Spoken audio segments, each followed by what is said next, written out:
everyone. This is Jenny Dial with the Busy Bookstore author interview. Had always have a glitch. Never put me in the driver's seat anymore. I'm mechanically disinclined at moments, but I just wanted to invite you all here to spend some time with me and my new author that I'm going to be speaking with today. I'm very happy to have you all. Um, this gentleman has written a military fiction novel. It's called Only the Dead, and it looks very, very, very intriguing. I'm kind of excited to read it myself. I've only gotten expert excerpts from it. His name is Warren Whitmer, and I'm gonna bring him on to say hello and get started. Hello, Warren. How you doing today? I'm doing great today, thanks. Good. So, why don't you give us just a brief bio of just a little bit? I know you have a very extensive background, but give us a little uh, small snippet of who you are and where you've come from and what you've been up to. Yeah, okay. I am originally from a small town in South Carolina. I grew up with a foot in each world. I was a nerd and I was also very much a country boy. So I did everything from playing Dungeons and Dragons with my friends to going fishing and hunting. And I loved both. Um, when I graduated high school, I joined the Army. I enlisted after serving a little over 4 years as an enlisted soldier. I got out of the Army at the rank of sergeant, went back to college, got a degree in economics, thinking I wanted to be a stockbroker. And thank God I didn't do that. I went back on active duty with the Army and was branched into intelligence branch. And I worked for a little over 20 years as an intelligence officer, including multiple combat tours to the Middle East and some operations in Central America. Um, I retired from the Army and worked as a civilian intelligence analyst for the Department of Defense for about 10 years after that. And then I was in a financial position where I could afford to do seasonal work. I now just do seasonal work, part time stuff as a computer simulations operator. And I thought this is the perfect time to launch a writing career. So that's what I'm doing. Well, your your background is I am truly happily married. truly interesting. Yeah. Um, but have you Um, always wanted to write? Like, did you want to write before, and this just, all right, now's the oh, yeah. time, or have you tried to write before and it didn't work out? Yeah, a lot of both. I started writing when I was about the second grade. First of all, I was Uh, captivated by song lyrics, and I tried to write little poems based on the song lyrics that I'd heard. And I threw them all out at some point. I wish I still had them. They would have been cute. And then I tried my hand at writing short stories. I've actually had exactly one short story published. I oh, published a good. children's book a little over 10 years ago, and that was a commercial flop. If you could make 35 mistakes in publishing books, I made 32 of those 35 on my first book.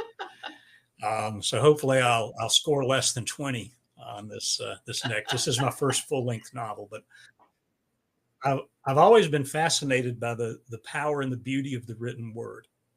And it my first real memory of being blown away by that was watching a Western movie called El Dorado with John Wayne and James Caan. James Caan's Yep. character recites Edgar Allan Poe's poem El Dorado, and I was probably about the third grade when I heard that, and I was just blown away by it. And so I still wanted to read poetry by Edgar Allan Poe and things like that.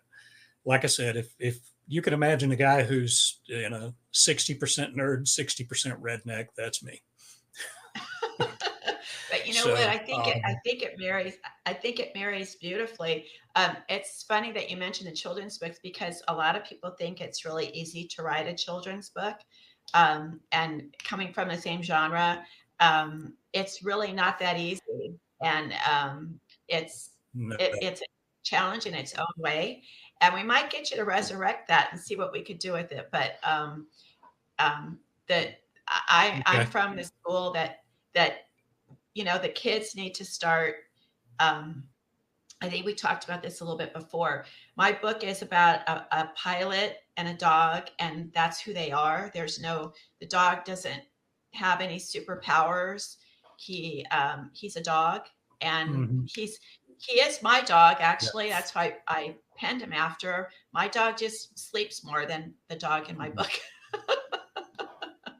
But Yeah. I want Okay. kids to read, and I want them to be able to comprehend what they're reading so that when they get to the age where they can read your book, um, we can get a little bit of the written word into their head instead of on their screens. So Yeah. that's a good thing. So when you started to write, what did your family think? Uh, my wife was fairly supportive, but not 100%. She had some reservations. We have three sons. They're all grown and gone now. They were completely indifferent. None of them read what I write. Yeah, Uh, Most of my friends don't read what I write. So um, I've had the support of my wife, and that has been very important. She hasn't gone out and got a business degree to handle the business ends of things or any, but she's always been very good about when I say, "Hey, I need to go to a writers' conference this weekend, or I need 4 hours alone in the study today." She doesn't put up any objections to that. that's Um, wonderful. And and the family's I've had a planning. very Good. Well, there's a little bit of a delay, so it's going to look like we're hesitating and stepping on each other, but that's because I'm in rural That's Alabama where the internet is painfully slow, and so there's a delay there's a between delay. us. Okay. But I have a very supportive community. I have a very supportive community of writers here in Little Dothan, Alabama. Believe it or not, a couple of very successful novelists are here. Dan Mason and Logan Riles, and a couple of my friends. William Brown has written several novels, and I've even edited those novels. And so, surprisingly, there's a good literary community here, um, and I've been fortunate enough to be able to take advantage of that. Well, I think when it comes to our families, we're not doing anything that exciting, like it's a book. Um, but there's nothing like Yeah, there's nothing like actually when you get your book in your hand and you're like, oh my gosh. And I know we talked about you before in the pre-interview that you had tried to go to the legacy publishers and you decided to yeah. self-publish or talk about that a little bit. Well, I'm in a position. I'm certainly not wealthy, but I'm comfortable, so I'm not dependent on the traditional publishers. I wanted to publish the book that I wanted and not the book that traditional publishers wanted. And I felt like by self publishing, I maintained creative control. And I also got to just have a more direct interaction with my readers. And that's what I wanted. With my children's book, although it was a commercial flop, the book signings I had where I put the book in hands of parents and children, and to see the look on their faces, and I'm like, yeah, I can trade a few bucks for having a more direct relationship with my readers. I can tolerate You're, that. you Um, just encapsulated it exactly right about being a indie writer and book publishing yourself. And I like the fact that the filters are back into the hands of people that if they like it, they like it, and if they don't, they don't, and they're not a formulaic. Here's a story. The yeah. character has got blonde hair instead of dark hair, Mhm. and he lives in Massachusetts instead of New York. So Yeah. I'm here. That I hear you. That's why I'm an indie author myself, and I just wanted my story to come out like you want your story to come out, and that's important. So, Yeah. okay, so let's get And into one your of the things book. I want, Oh, go ahead. Yes. okay. Now you go ahead. The delay is making No, this I pretty just wanted to interesting, but get go your ahead. book in, but if you have something else you wanted to add to it, please feel free. No, go ahead. Okay. So, your book is called Only the Dead, and it is a military fiction book. Mhm. However, I'm sure there's some aspects that are personal to you. So, why don't you give a brief synopsis of what the book's about? Okay. My protagonist is like me. You start out by writing what you know. He is a retired intelligence officer. He gets back from his last tour of duty in Iraq, fighting terrorists, and he is caught in this tug of war. He wants to stay in the game and keep doing things, but he also wants to live the rest of his life in peace. And every veteran understands that tug of war. So he goes home, and his dreams of a peaceful retirement are shattered because a gang of criminals is terrorizing his hometown. And he decides that he is not happy with the police response to these criminals, and he's going to take matters into his own hands, but through legal means. If you're looking for a death wish type revenge story, this is not it. This is a man who believes in God. This is a man who loves his family. This is a man who does his best to live by the law. And he is simply going to try to assist the police in finding these guys because he has some analytical skills as an intel officer, and Right.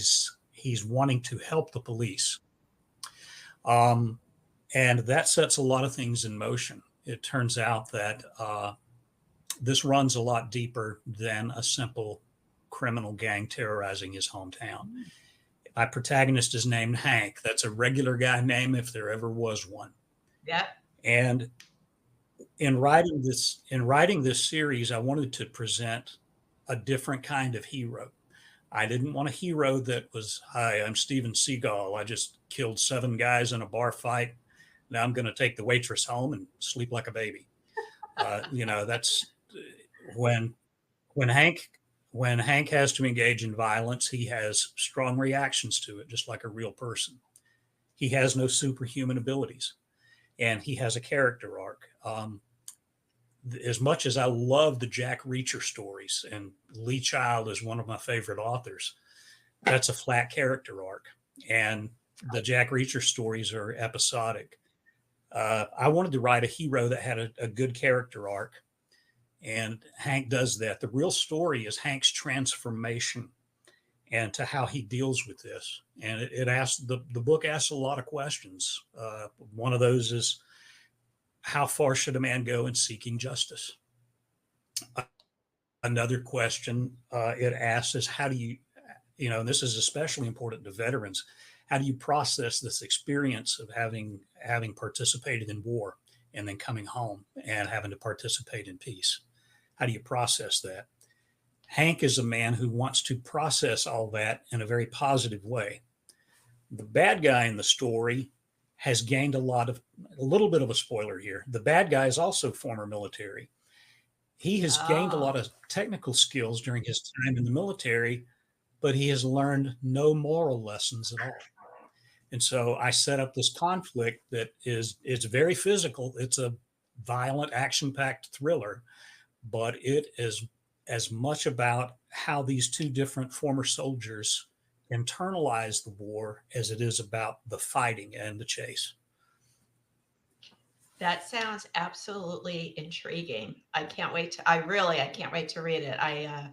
Um, I know it's not usually normal for women to be, like books like that, but I do. I like to watch movies, and my family's been military forever, and I'm always fascinated because it's such a people don't understand that the life they led and what things they had to do, um, and were ordered to do, but had to do in order to survive and to save the guy next to them. and then come home to a life Yeah. of, you know, a picket fence and a rose bush and, the family dog. And it's probably good when you're out and your mind is busy, but when you get home and you're quiet and you have to process all of that, it's quite extraordinary that we've had Mhm. so many wonderful men and women that have served, and people don't understand how what a difficult transition that is and how they live with it every day. So that Yeah. sounds wonderful. I wanted to Yeah, I wanted to capture all of that, but I didn't want to capture it in a way that was preachy or too cerebral. The book is written probably on about high school graduate level. I didn't want to make it too technical, but at the same time, the protagonist has some technical skills. You may run to the dictionary once or twice reading this, That's okay. I and always like. again, it isn't. Yeah, it's an I action-packed thriller. It's not some dry literary thing, but I wanted to embed a lot of moral lessons in it, and I hope I've done that. I'm looking forward to reader feedback to tell me, reviews. hey, I liked this or I didn't like that. So are you? The second book is already written. That was I can ask you. Yeah. Yeah, Second book is yeah. The written. second book is already written. Yeah, and the third book, I've got about 15,000 words of it written so far. So I hope to be able to push out all three books this calendar year. Um, So it's the same and I character. have other possible books. Same Yeah, the character. three books feature Hank McCaskill. Yeah, Okay. yeah, same character, and his cast of misfit friends. Uh, the team he puts together. One of the underlying stories, or the I guess uh, backstory B story, is Hank is realizing that he can't do everything himself, and he's trying to put Mhm. together a team. And the team he puts together are a bunch of volunteers. If you've ever worked with a volunteer group, I have. you realize you get who you get, and that's not a slam on volunteers. That's just saying that the people who are willing to do what it takes are not always the people that you think are a perfect fit for your team. But if they're willing, that's what you go with. And so Hank assembles his team of misfits to go after this gang of criminals. That's developed more in the second book. The first book is really more about Hank's solo efforts to do this. Well, I have to tell you, I'm very excited to be able to read your book. When is it coming out? When's the launch date? Yeah, we're looking at a launch date of May 11th, which is a Saturday. Okay. Barring technical delays or legal problems or rural Alabama internet speeds, it'll be coming out on May 11th. Are you doing a online as well? Are you going to do it at a bookstore or just online at this point? Excuse me. No, I'm going to sell on both. I'm going to sell Both. both hard copy and online. Yeah, Okay. yeah. So My website is. go ahead. This is going to be one of your more interesting interviews because we're stepping all over each other. But again, it's not us. It's just the reality that I live with daily. Um, my website is freshoffthevinemedia.com. All run together, all lowercase. Freshoffthevinemedia.com. I'm just getting started in this, so it's not very well developed yet. But I think you'll find out more details about the book and everything you need to know if you go there. Okay, so we're going to jot you down, make sure we have you on the 11th. Um, Warren is going to be a part of the Bizy Bookstore. We're going to have his book on there as soon as we get a hold of it. You're going to be able to see him on all of the social medias, Facebook, I'm sure Instagram. And I also have an indie bookstore Instagram and Facebook, so he'll be featured on there. And I hope everybody, this is such a great gift for Father's Day is coming up. Think of it as being a gift to your favorite dad, your son, anyone that has served in the military will probably appreciate it. And actually, you know what? There are lots of women out there. I don't know if I speak for all of them, but that were married. I'm married to a Navy guy. Sorry, and but family was all military, and we like to read about that too because it strengthens us and helps us understand our men. So I don't know what happened. Hold on, guys. Oh my gosh, that was crazy. I always have a Yeah. glitch. I tell you, it makes me makes Yeah. us real. Okay, so everybody take it down. Only the Dead by Warren Whitmer. I want you guys to have some time to write that down. And Warren, thank you so much for spending this time with me. You guys are going to be able to see this on all of his platforms. And one day I hope I get to meet you in person. And I'm waiting for the other two books. Well, thank you, Jenny. It's been a pleasure. Appreciate it. Okay, sir. Thank you, everyone. And we'll see you next time on the Busy Bookstore author interview. Thank you.